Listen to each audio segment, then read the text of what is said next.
Hello students, welcome to the Gyan Ganga Academy's interactive classes.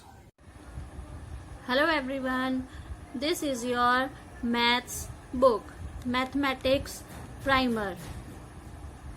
बच्चों, ये आपकी maths की बुक है and today we will work in 2 subjects और आज हम 2 सब्जेक्ट्स में वर्क करेंगे, right? First in maths and second in English writing book. सबसे पहले हम मैथ्स की बुक में वर्क करेंगे और उसके बाद हम आपकी इंग्लिश राइटिंग की बुक में वर्क करेंगे. Let's start with maths book. तो चलिए अब हम मैथ्स की बुक से शुरू करते हैं. And now we are on page number 11 और अब हम आपकी बुक के मैथ्स बुक के पेज नंबर 11 पर हैं, राइट? सभी बच्चे अपनी अपनी बुक में पेज नंबर 11 निकालेंगे और ध्यान से देखेंगे कि उसमें हमें क्या दिया गया है. तो चलिए देखते हैं पेज नंबर 11 में हमें क्या दिया गया है. Count the objects and tick the correct number. नीचे हमें कुछ ऑब्जेक्ट्स दिए गए हैं, हमें उन्हें काउंट करना है और जो सही नंबर होगा उसके ऊपर हमें टिक करना होगा, राइट? तो ये तो एक्सरसाइजेज आप अपनी पिछली क्लासेस से करते आ रहे हैं, है ना? तो एक बार हम देखते हैं कैसे हमें करना है और इसको हम फटाफट से कर लेंगे. तो सबसे पहले हमें यहाँ पे कुछ बर्गर्स दिख रहे हैं, ये हम काउंट करेंगे कितने बर्गर्स हैं. 1 2 3 4 5 6. तो यहाँ पे कितने बर्गर्स हैं? 6 बर्गर्स हैं. तो हम यहाँ पर देखेंगे 6 कहाँ लिखा है. This is 6. तो यहाँ पर हम उसको टिक कर देंगे, राइट? उसके बाद नेक्स्ट आएंगे, यहाँ पे कुछ हमें बाइक्स दिख रही हैं, मोटर बाइक्स, ठीक है ना? तो काउंट करेंगे कितनी है. 1 2 3 4 बाइक्स हैं, है ना? तो देखेंगे 4 कहाँ लिखा है. यहाँ पर 4 लिखा है, ठीक है? तो 4 पे टिक कर देंगे. उसी तरीके से नीचे यहाँ पे डॉल्स हैं, ठीक है? इन्हें काउंट करेंगे और फिर सही नंबर पे टिक करेंगे. उसके बाद इधर मैंगोज हैं, फिर नीचे बलून्स हैं और यहाँ पर जोकर्स हैं, ठीक है? तो उसको ध्यान से काउंट करेंगे और सही नंबर पे हम सही का टिक करेंगे, right students? And now we are on page number 12 और अब हम आपकी मैथ्स बुक के पेज नंबर 12 पे हैं. तो आप सभी बच्चे अपनी बुक के पेज नंबर 12 निकालेंगे. पेज नंबर 12 पर हमें क्या दिया गया है. पेज नंबर 12 पे हमें दिया गया है कंसेप्ट ऑफ जीरो, ठीक है? जीरो सभी को पता है, 1 0 10 जो लिखते हैं ना, तो वो जीरो, कंसेप्ट ऑफ जीरो. तो यहाँ पे इस पेज में आपको जीरो का कंसेप्ट बताया गया है कि जीरो का मतलब क्या होता है, जीरो कैसे आता है, ये आपको दिखाया गया है. तो चलिए यहाँ पे पिक्चर्स के थ्रू हम देखेंगे कि जीरो का क्या मतलब है, ठीक है? तो यहाँ पे एक पिक्चर दिख रही है, एक ट्री है और उसमें बर्ड्स बैठी हैं, ठीक है ना? तो काउंट करेंगे हम यहाँ पे कितनी बर्ड्स हैं. 1 2 3 4 5 6, राइट? 6 बर्ड्स हैं यहाँ पे. और नीचे लिखा हुआ है these are 6 birds sitting on a tree, right? तो यहाँ पे क्या दिया गया है कि यहाँ पर 6 बर्ड्स ट्री पर बैठी हैं, ठीक है ना? पेड़ पर बैठी हैं. कितनी बर्ड्स हैं ये हमने काउंट कर ली, 6 हैं, ठीक है? अब दूसरी पिक्चर में यहाँ पे क्या दिया गया है, हमें यहाँ पे दिख रहा है पहले 6 बर्ड थी, अब देखते हैं कितनी है. 1 2 3. अब यहाँ पे 3 बर्ड तो ट्री पर बैठी हैं और 1 2 3 बर्ड्स उड़ गई हैं, है ना? पहले 6 थी, उनमें से 3 तो हैं बैठी हैं और 3 उड़ गई हैं. तो नीचे क्या लिखा है, 3 of them flew away, how many birds are left. अब यहाँ पे दिया गया है कि 3 बर्ड्स, 6 में से 3 बर्ड्स जो थी वो उड़ गई हैं. तो अब यहाँ पर कितनी बर्ड्स बची हैं, तो हमने काउंट करी हैं 1 2 3 तो उड़ गई हैं, है ना? अब यहाँ पे बची हैं 3, तो हम यहाँ पर लिख देंगे 3 बर्ड्स, राइट? उसके बाद नीचे आएंगे, यहाँ पे नीचे वाली पिक्चर्स में यहाँ पे अब 3 बची थी हमारे पास पहले, ठीक है ना? अब 3 में से अब यहाँ पे पेड़ पे एक ही बर्ड हमें दिख रही है ना? 1 बर्ड दिख रही है और 2 उड़ गई हैं, ठीक है? तो 2 more birds flew away. How many birds are left? तो अब वो कह रहे हैं कि जो 3 birds थी उनमें से 2 birds और उड़ गई हैं, तो अब कितनी birds यहाँ पे बची है? तो अब हमें यहाँ पे आप देख पा रहे हैं कि यहाँ पे ओनली 1 bird है ना, तो यहाँ पे हम लिख देंगे 1, राइट। उसके बाद नेक्स्ट पिक्चर में अब आप देख रहे होंगे कि पेड़ पर कोई भी बर्ड नहीं है ना। जो एक बर्ड थी पहले वाली पिक्चर में वो भी उड़ गई है, ठीक है। तो the last bird also flew away.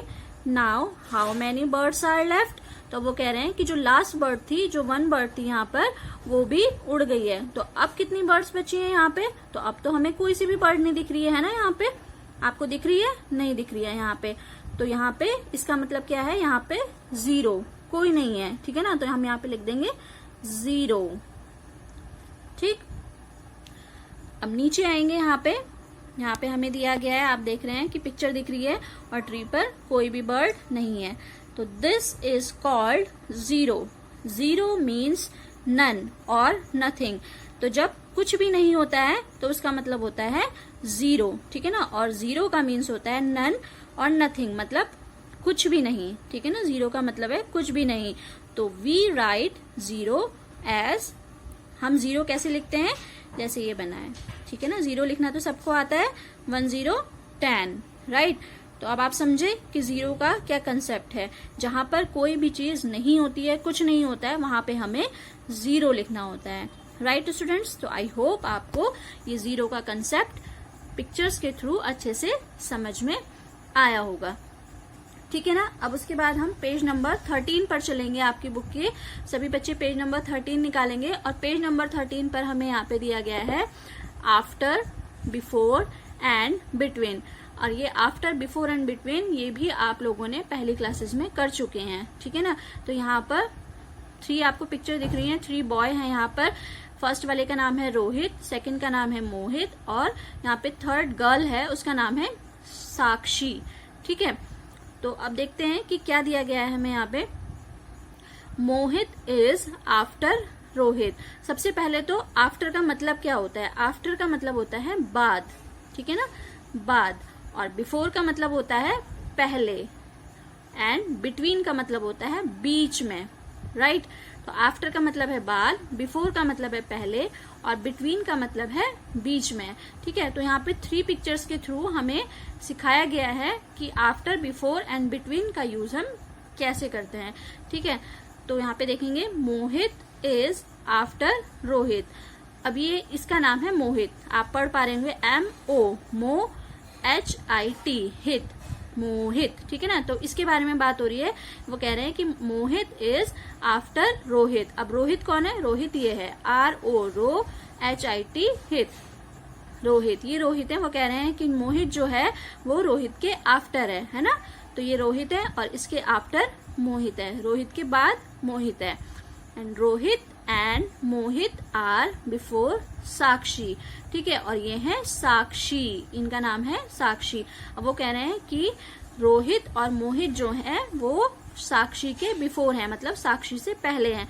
तो ये बिल्कुल सही बात है, ये तो साक्षी है. अब मोहित और रोहित इनसे पहले हैं, है ना. उसके बाद मोहित इज बिटवीन रोहित एंड साक्षी, ठीक है. अब वो कह रहे हैं कि मोहित, ये जो मोहित हैं ये रोहित और साक्षी के बिटवीन है, मतलब कि बीच में है, ठीक है ना. समझ पा रहे हैं आप? ये रोहित है और ये साक्षी है, ठीक है ना. तो उसके बीच में कौन है? मोहित है, ठीक है. समझ में आया आपको? उसके बाद नीचे आते हैं यहाँ पे इन केस ऑफ नंबर्स. अब ये तो थी पिक्चर्स, जहाँ पे हमें पिक्चर्स के थ्रू समझाया गया था. अब ये नीचे है नंबर, ठीक है. यहाँ पे आपको 3 नंबर दिए गए हैं, 5, 6 एंड 7. अब नंबर के थ्रू हम समझेंगे कि आफ्टर, बिफोर एंड बिटवीन क्या है, ठीक है ना. तो 6 and 7 कम आफ्टर 5, ठीक है. तो क्या कह रहे हैं वो कि जो 6 और 7 है वो किसके बाद आते हैं? 5 के बाद आता है. जैसे कि आपको काउंटिंग आती होगी, 5 के बाद हम लिखते हैं 6 और 7, है ना. 5 and 6 कम्स बिफोर 7. अब वो कह रहा है 5 और 6 जो है वो 7 से पहले आते हैं. ये देखिए ना, 7 से पहले 6 आया और उससे पहले 5 आया, ठीक है. And 6 comes between 5 and 7। और वो कह रहे हैं कि जो 6 नंबर है वो 5 और 7 के बिटवीन है, मतलब कि उनके बीच में है। ठीक है ना? तो समझ में आया बच्चों आपको कि बिटवीन, बिफोर और आफ्टर का क्या मतलब है। ठीक है, यहाँ पे आपको नीचे कुछ एक्सरसाइजेस दी गई हैं। ठीक है ना? व्हाट कम्स आफ्टर की, व्हाट कम्स बिफोर की और व्हाट कम्स बिटवीन की, ये आप अपने आप से करेंगे। ठीक है, व्हाट कम्स आफ्टर, तो आफ्टर मतलब है बाद में, तो 7 के बाद क्या आएगा यहाँ पे 8। 1 मैं आपको करके बताऊंगी और उसके बाद आप अपने आप करेंगे। उसके बाद नेक्स्ट है व्हाट कम्स बिफोर। बिफोर का मतलब है पहले। ठीक है, तो यहाँ पे 6 लिखा है, 6 से पहले कौन सा नंबर आता है 5, तो हम यहाँ पे लिख देंगे 5। अब यहाँ पे है व्हाट कम्स बिटवीन। बिटवीन का मतलब होता है बीच में, तो यहाँ पे क्या नंबर है हम देखेंगे। पहले 4 दिया गया है, फिर 6 दिया गया है। 4 और 6 के बीच में क्या आता है 4, 5, 6। ठीक है ना? तो यहाँ पे हम लिख देंगे 5। राइट? तो इस तरीके से हम अपनी ये एक्सरसाइज को कंप्लीट कर लेंगे अपनी बुक में। And now this is your English writing book, Compose D. And now we are on page number 7. और अब हम आपकी राइटिंग बुक के पेज नंबर 7 पर हैं। और आज हमें पेज नंबर 7 पे कौन कौन से अल्फाबेट्स करने हैं ये हम देखेंगे। यहाँ पर हमें दिया गया है जे फॉर जीप। ठीक है ना? Capital J and small J. Right? उसके बाद नीचे आएंगे, यहाँ पे हमें दिया गया है के फॉर की, कैपिटल के स्मॉल के। उसके बाद नीचे आएंगे L for lawyer. Lawyer means होता है वकील। ठीक है? तो कैपिटल एल और स्मॉल एल। तो अब हमें क्या करना है ये आप करते आ रहे हैं अपनी बुक्स में, कैपिटल जे स्मॉल जे। जैसे कि मैंने आपको पहले भी बताया था कि आपको एक लाइन में ओनली 5 ही लेटर लिखने हैं। ठीक है ना? आप एक लाइन में ओनली 5 लिखेंगे काउंट करके, 1 2 3 4 5 इस तरीके से। ठीक है? ऐसे ही स्मॉल लेटर में यहाँ पे लिखेंगे। ठीक है ना? तो हम जे से शुरू करते हैं, जे कैपिटल जे, उसके बाद स्मॉल जे। ठीक है बच्चों, इस तरीके से बनाएंगे। और उसके बाद नीचे वाली लाइन में भी आपको स्मॉल जे ही लिखना है। उसके बाद नेक्स्ट है आपका कैपिटल के। कैपिटल के बनाएंगे यहाँ पे और यहाँ पे स्मॉल के। राइट? इस तरीके से बनाएंगे। उसके बाद इसके नीचे वाली लाइन में भी स्मॉल बनाना है। उसके बाद यहाँ पे कैपिटल एल और यहाँ पे स्मॉल एल। राइट? उसके बाद नीचे यहाँ पे आपको ज्वाइनिंग्स में दिए हैं 2 लेटर्स, है ना? कैपिटल जे, स्मॉल जे, फिर के, फिर के, एल और एल। इनको आप सेम एज इट इज नीचे वाली लाइनिंग्स में करेंगे।